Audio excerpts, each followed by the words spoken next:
malam ini akan saya ambil dari kisah orang Samaria yang baik hati. Maka saya akan bacakan apa yang tertulis di dalam Injil Lukas tentang orang Samaria yang baik hati.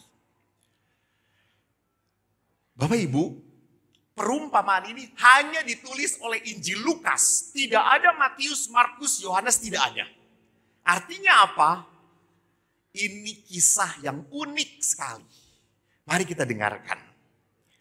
Pada suatu kali berdirilah seorang ahli Taurat untuk mencoba Yesus. Katanya, "Guru, apa yang harus kuperbuat untuk memperoleh hidup yang kekal?" Jawab Yesus kepadanya, "Apa yang tertulis dalam hukum Taurat?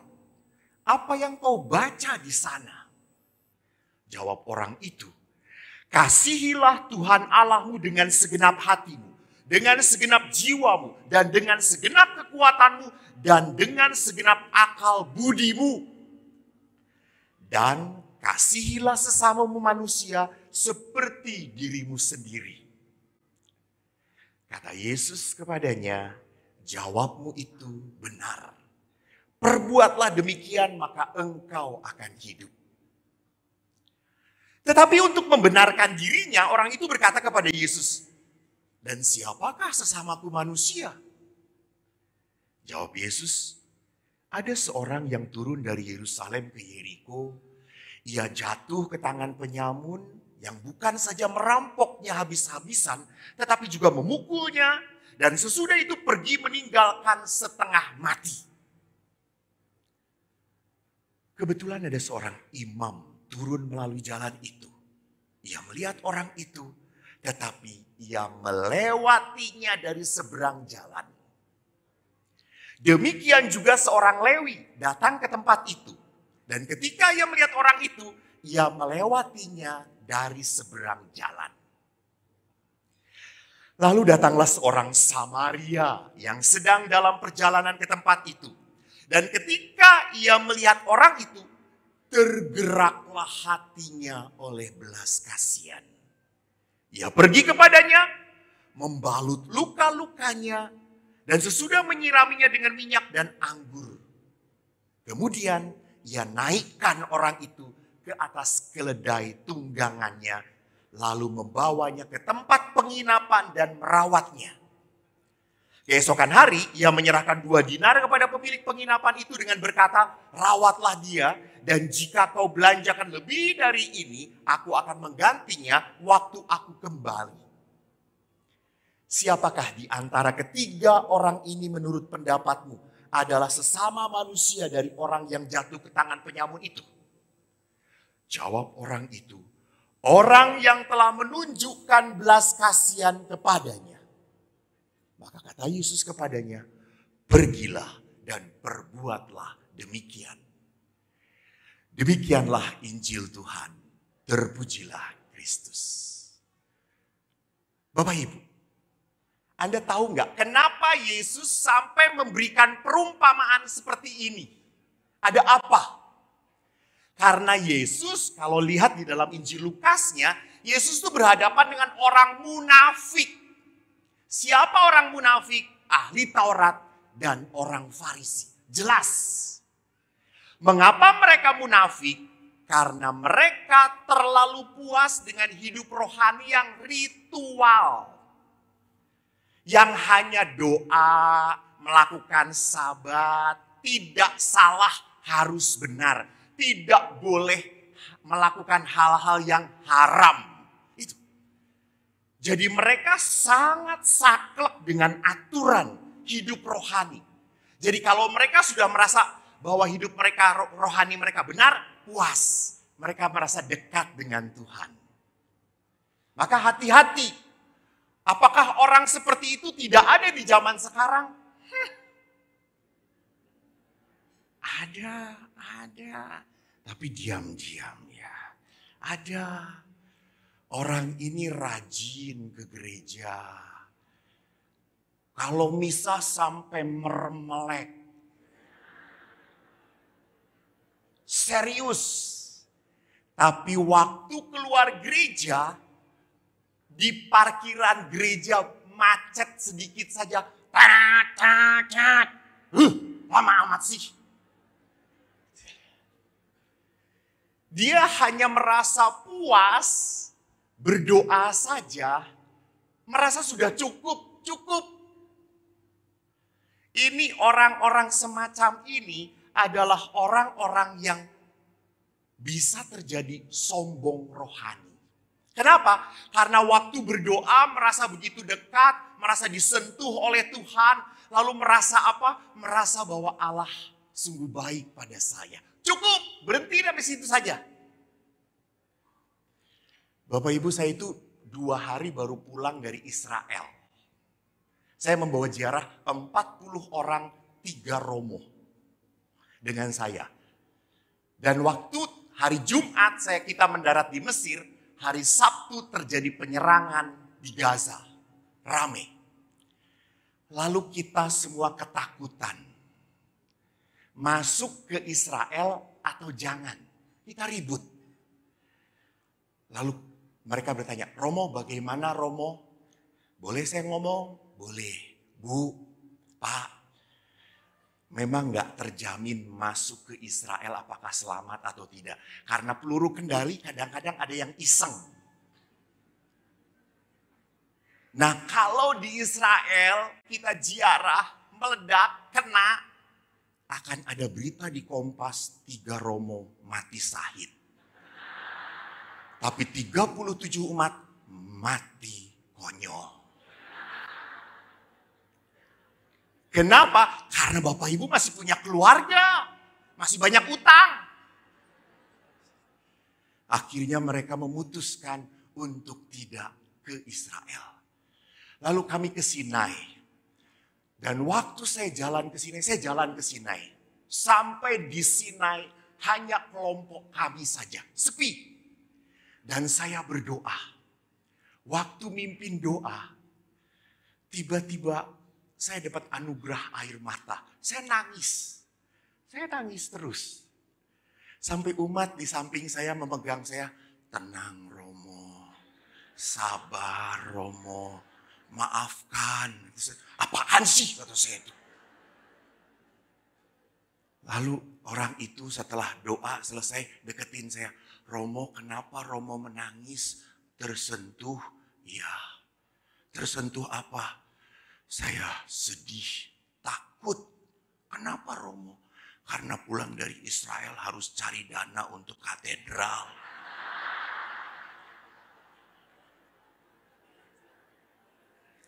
Sedihnya kenapa Romo? Kalau nggak dapat sesuai target, saya pulang jalan kaki ke Bandung. Bapak Ibu, apakah kalau orang sudah tersentuh bisa menangis, itu cukup dalam hidup rohani? No. Karena kalau Allah menyentuh Anda, itu berarti apa? Anda harus semakin mudah dipakai Tuhan. Itu. Jadi bukan setelah Anda disentuh, diberkati oleh Tuhan, menang. Sedang ngapain Pak? Nunggu dipanggil Tuhan. Kata saya nggak mungkin dipanggil Tuhan Pak. Kenapa Romo? Bapak budak, kata saya itu. Jadi Bapak Ibu yang terkasih, jangan pernah lupa. Setiap pengalaman rohani itu harus membuat manusia semakin mudah dipakai oleh Tuhan. Kalau Allah semakin memberkati Anda, berarti apa? Anda dipanggil oleh Tuhan untuk semakin mudah membagikan cinta. Maka pengalaman rohani bagi Yesus yang penting adalah apa? Hidup rohani yang didasarkan oleh tindakan kasih. Karena tindakan kasih itu adalah tindakan berani keluar dari diri sendiri. Tindakan kasih itu bukan hanya berpikir, Romo wong ini rezekinya saya kok. Saya yang capek kok. Kenapa harus disumbangkan? Kenapa harus dibagikan? Kadang-kadang saya itu ngelus dada loh kadang-kadang. Ngelihat ibu-ibu kalau beli minyak wangi Louis Vuitton, tas Hermes, ya, Prada, semua tuh tanpa nawar. Tuku. Edan, duwete ora ono serine. Tapi beli telur sekilo di pasar ditawar, men. Sampai si bapaknya mau bunuh diri. Dan kalau kolekte ke gereja, mikir se. Maka beberapa ibu-ibu, maaf ini bukan di Lampung, bukan Tanjung Karang, bukan. Di Bandung ya, kita di Bandung, kita orang Bandung gitu. Kalau ke gereja, itu kolektenya sudah kuel khusus. Jadi udah nggak milih-milih lagi, celok, langsung. Dan pasti 10.000. Jadi kok aneh bagi saya, kok aneh ya. Ini berkat dari Tuhan, dikasih oleh Tuhan untuk menyenangkan diri sendiri. Nggak mikir, pangpong. Untuk menyenangkan Tuhan, syek. Bapak Ibu kan sudah nyumbang toh ya? Sudah, betul? Betul. Saya tanya, angkat tangan. Apakah setelah Anda nyumbang, Anda menjadi fakir miskin? Coba angkat, akan dipelihara oleh gereja. Tidak tuh. Apakah Anda setelah memberikan, usaha Anda makin seret? Enggak. Apakah usaha Anda semakin lancar? Haleluya kalau terjadi seperti itu. Kalau tidak, mohon doa kepada Bapak Uskup. Ada yang salah. Yang salahnya adalah apa? Anda ingat bahwa yang membuat berkat itu menjadi berat dalam kehidupan manusia adalah apa? Karena kita terlalu menggenggam berkat. Sampai berkat itu kalau salah digenggam akan jadi musibah. Akan menjadi musibah.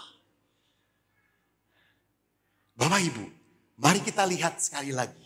Kalau Yesus tadi berkata bahwa hidup rohani, kalau hidup Yesus mengajarkan tentang apa? Hidup yang didasarkan oleh kasih.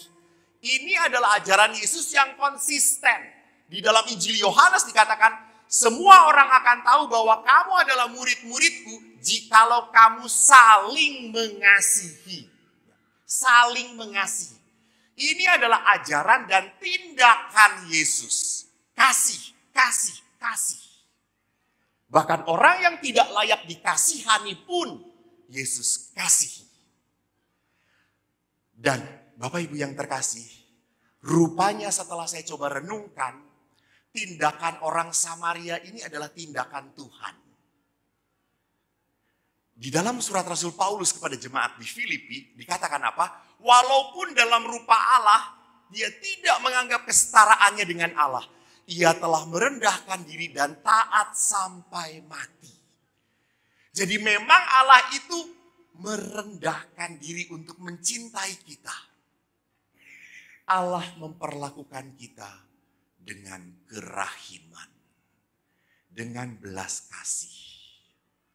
Kelak Allah akan menghakimi kita dengan adil. Betul. Tetapi sekarang di dunia ini Allah hanya memberikan kerahiman, kemurahan hati. Bapak, kalau misa, Bapak Katolik, kalau Bapak misa ngantuk, menerima sakramen Maha Kudus atau tidak? Oh, enggak pernah ngantuk. Haleluya Tuhan. Ingat Pak, ini di depan pastor, ada uskup. Salah, bohong, Tuhan manggil malam ini.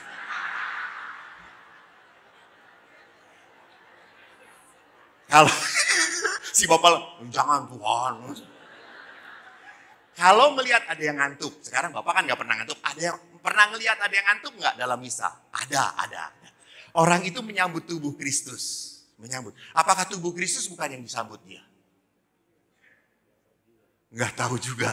Karena Bapak bukan Tuhan. Ya, betul. Lihat. Anda walaupun tidak pantas dan tidak layak, Allah tetap hadir memberkati kita. Jadi bukan berarti ada seorang bapak, Romo, saya itu dagang. Tetangga saya juga jualan, saya jaga toko. Lalu pas siang-siang saya lihat toko dia kok rame. Toko saya nggak rame. Lalu gimana Pak? Ya saya berdoa, Tuhan berkati toko saya supaya banyak yang beli. Lalu saya tanya, lalu setelah doa gimana Pak? Tetap nggak ada yang beli, Romo. Kenapa Romo? Terus saya ngomong, Pak, telat. Si orang itu sudah doa duluan. Jadi Tuhan sudah nganter ke dia. Pas habis yang belanja, Bapak doa. Tuhan berkata, habis. Jadi Bapak Ibu yang terkasih, lihatlah. Lihatlah. Apakah doa itu menjamin hidup kita akan semakin mudah? Bapak Ibu, tidak otomatis doa itu membuat hidup mudah. Doa itu membuat hidup kita kuat. Nah kenapa? Karena tadi Yesus ingin memanggil kita untuk dalam kebelas kasih. Dalam kehadiran Tuhan. Jadi memang pengalaman kerahiman Tuhan itu penting sekali dalam hidup manusia.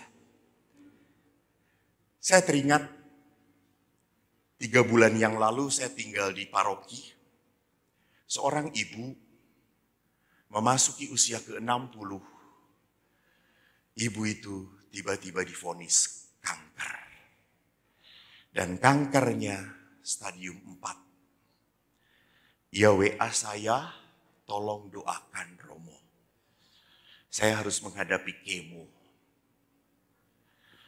Lalu saya berdoa dan saya mengambil waktu sejenak untuk ngobrol dengan ibu ini. Bu, bagaimana? Ibu sedih. Ibu itu berkata apa? Romo, waktu pertama saya harus mendengar kenyataan bahwa saya kanker. Saya nangis, saya sedih. Saya drop. Terus, apakah ibu menyalahkan Tuhan? Ibu itu berkata, Romo, syukur saya tidak menyalahkan Tuhan.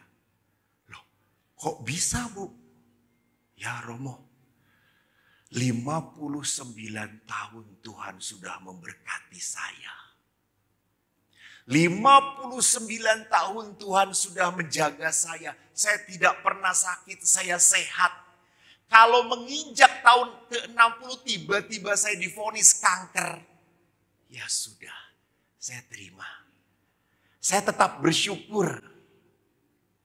Lihat, orang yang hidup di dalam kerahiman Tuhan adalah orang yang tidak mudah goyah, hancur oleh apa? Oleh penderitaan sedikit.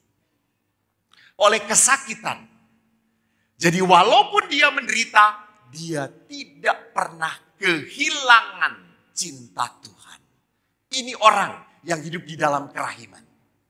Maka Bapak Ibu yang terkasih, mari kita lihat bahwa pengalaman kerahiman adalah pengalaman yang mutlak kita alami. Maka jelas sekali tadi orang yang mengalami kerahiman Allah, orang Samaria, beda dengan ahli Taurat, perampok, orang Lewi. Lihat, bagaimana orang-orang lain melihat orang yang dirampok. Ahli Taurat melihat orang yang dirampok sebagai topik untuk dibicarakan. Ini halal atau tidak ya? Haram enggak ya menyentuh dia? Dia itu seperti mati. Enggak boleh didekatin dalam hukum Yahudi. Para perampok melihat korban sebagai objek untuk dimanfaatkan. Orang Lewi melihat korban sebagai apa? Masalah yang harus dihindari. Yang punya penginapan melihat korban sebagai apa? Pelanggan yang harus dilayani supaya dia mendapatkan keuntungan. Tetapi bagi orang Samaria, korban itu dilihat sebagai apa? Manusia yang perlu ditolong dan diselamatkan. Ini. Jadi manusia yang hidup di dalam kemurahan hati Tuhan tidak pernah tega memanfaatkan penderitaan orang lain.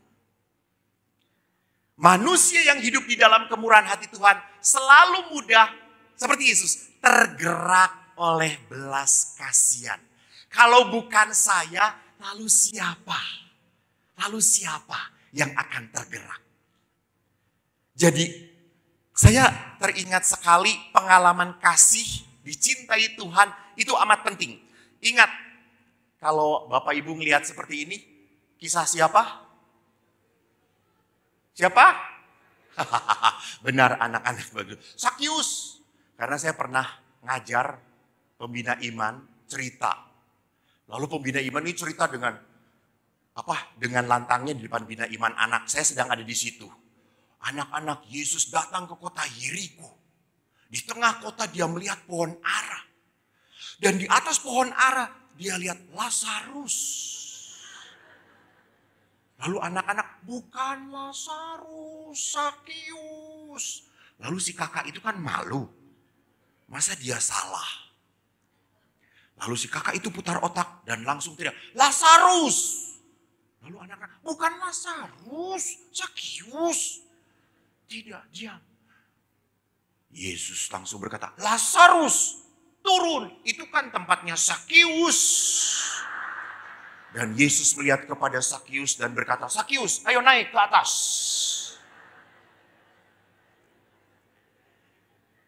Saudaraku, lihat Sakyus orang yang begitu hidupnya terobsesi oleh uang. Dia kumpulkan dari pekerjaan dia. Tetapi setelah bertemu dengan Yesus, Yesus hanya berkata apa? Sakyus, turun. Aku akan menumpang di rumahmu. Lihat. Orang yang dihindari, orang yang selalu dibenci, orang yang selalu disalahkan, dipeluk oleh Yesus. Maka setelah ketemu Yesus, apa yang dikatakan oleh Sakyus? Setengah dari hartaku akan kuberikan kepada orang miskin. Dan bila ada orang yang diperas, akan kukembalikan 4 kali lipat. Bayangkan, sudah setengahnya dikasihkan kepada orang miskin, tinggal setengah akan dikembalikan kepada orang yang kuperas 4 kali lipat. Banyak gak yang diperas oleh Sakyus? Banyak. Lalu Sakyus punya apa? Sakyus punya Yesus. Jadi di dalam hidup Sakyus, akhirnya apa? Allah menjadi unsur utama di dalam hidup kita. Kenapa? Karena kebahagiaan tidak akan pernah bisa didapatkan oleh hal-hal di dunia ini. Hanya Allah. Yohanes Maria Vianney mengatakan kebahagiaan diperoleh dari mengasihi Tuhan. Apakah kebahagiaan diperoleh dari uang? Anda punya uang, toh uang hanya bisa memuaskan apa yang Anda inginkan. Setelah itu gak puas, ingin lagi, ingin lagi, ingin lagi. Apakah kecantikan? Saya kadang-kadang tertarik juga dengan ibu-ibu cantik. Tapi setelah dilihat lama-lama, lumer juga kecantikannya. Semua leleh. Maka saya kalau dengan OMK saya berbicara, nah anak muda, laki-laki, cari istri jangan yang cantik. Lalu bagaimana Romo? Cari yang jelek. Kenapa Romo? Kalau yang cantik lama-lama jelek. Kalau yang jelek konsisten jelek. Kau tidak akan pernah kecewa dalam hidupmu. Jadi saudaraku yang terkasih, mau dikatakan apakah yang membahagiakan saya karena saya punya kekuasaan? Mohon maaf, sharing lagi dikit. Dulu saya waktu kecil ingin jadi pastor. Wah, kalau sudah jadi pastor pasti bahagia. Setelah saya jadi pastor, banyak penderitaan. Lalu saya berpikir waktu jadi pastor, mungkin kalau jadi uskup lebih bahagia. Anda tahu saudara-saudaraku, banyak pastor yang setelah jadi uskup penuh dengan penyakit, saudara-saudara. Penuh penderitaan. Jadi akhirnya saya berkata, Tuhan, jangan aku jadikan uskup, jadikan aku YouTuber saja. Jadi Bapak Ibu lihat bahwa kebahagiaan itu bukan di luar Tuhan.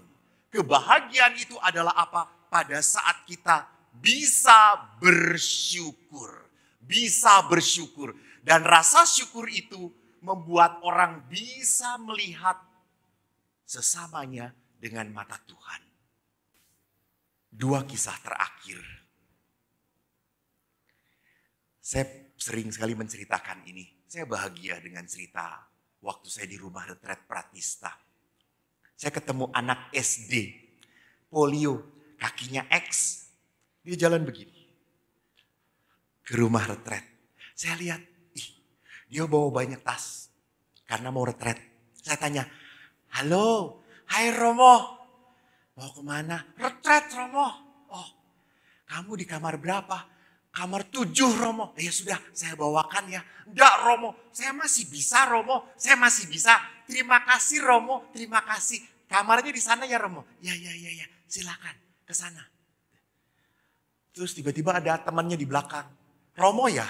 Iya, boleh bawain tasnya gak Romo? Wah, asem tenan gue gile, kata saya itu. Dan anak yang polio ini, sewaktu retret, kan namanya anak SD, ada acara lari, dia jatuh. Dan setiap jatuh, teman-temannya tuh langsung mengangkat dia. Dan setelah diangkat, dia selalu teriak, terima kasih ya, terima kasih, lari lagi, gubrak jatuh lagi. Tapi temannya ngangkat lagi. Dia terus teriak, terima kasih, terima kasih. Saya kagum sekali dengan anak ini. Sampai akhirnya misa penutup, dia duduk di depan. Dan duduknya hebat, Pak. Dia duduk misa, itu gini. Beda dengan ibu-ibu di Tanjung Karang ini. Kalau misa hidupnya seperti mau mati rasanya. Anak ini duduk misa semangat sekali. Sampai saya itu kaget, kagum. Dan waktu khotbah saya itu tanya, Nak, boleh tanya sedikit? Boleh Romo, boleh. Kamu sejak kapan polio? Sejak kecil Romo. Oh, saya sejak kecil Romo pakai krek, pakai besi. Saya kalau jalan dulu begini dan jatuh. Tapi mama selalu ngangkat saya, gendong saya. Saya selalu dijaga oleh mama. Mama saya baik Romo. Lalu saya sekolah, saya sudah nggak pakai lagi besinya. Saya sudah bisa. Tapi kadang-kadang saya masih jatuh. Teman-teman bantu saya. Saya senang Romo. Terima kasih. Saya punya teman-teman yang baik juga Romo. Lalu saya ngomong, Nak, kamu pernah iri nggak dengan teman-teman kamu? Kakinya sehat, lari nggak pernah jatuh. Apa anak itu berkata, Romo, kalau Tuhan mau saya lahir seperti ini, enggak apa-apa. Saya masih bahagia punya mama yang baik, teman-teman yang baik pada saya. Itu udah cukup, Romo. Udah cukup.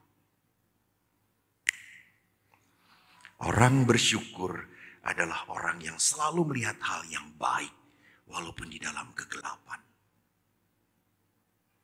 Peristiwa kedua adalah peristiwa ayah ibu saya. Ibu saya setelah pensiun stroke. Dan stroke, ayah saya tentara, ibu saya bidan. Dan sewaktu stroke, ibu selalu dirawat oleh ayah. 8 tahun. Ibu dimandikan oleh ayah. Dan suatu saat kami anak-anaknya berkata kepada ayah, Ayah, kita cari suster ya yang bantu ayah. Apa ayah katakan? Tidak perlu. Ibumu sewaktu aku muda melayani dan mencintai aku. Kalau sekarang mbokmu sakit, jatah saya melayani dia. Maka kata Yesus yang terakhir adalah kata yang menarik sekali. Pergilah